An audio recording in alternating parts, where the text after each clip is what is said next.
ყველაზე დიდი პრობლემა მაინც თანამედროვე საზოგადოების მარტოობა, რომელიც არის ძალიან ხალხმრავალი მარტოობა. ხანდახან მეჩვენება, რომ ჩვენი ცხოვრების რიტმი ძალიან დაჩქარდა.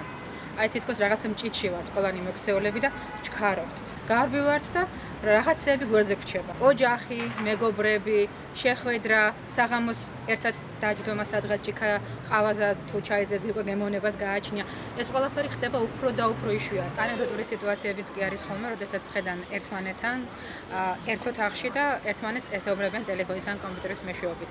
და კიდევ უფრო საშინელება არის, ალბათ ყველას გამოუცდია ეს, განსაკუთრებით დედები, მშობლები ნერვიულობენ ხოლმე ამას, როდესაც ოჯახი ზის ერთად და ყველა დუმს. და იმისათვის რომ ეს ხალხმრავალი მარტოობა არ გახდეს ჩვენი ყოველდღიურობა, ალბათ არის დრო რომ გადადო გვერდზე კომპიუტერი, რაღაცა ესეთ არ მინდა ჭკვისწავლებასავით გამომივიდეს, იმიტომ რომ მეც იგივე შეცდომებს ვუშვებ და არა ვარ ნამდვილად გამონაკლისი, მაგრამ რაღაც მომენტში ალბათ არსებობს უპირატესი ფასეულობა და ეს უპირატესი ფასეულობის არჩევანი შენ თვითონ უნდა გააკეთო.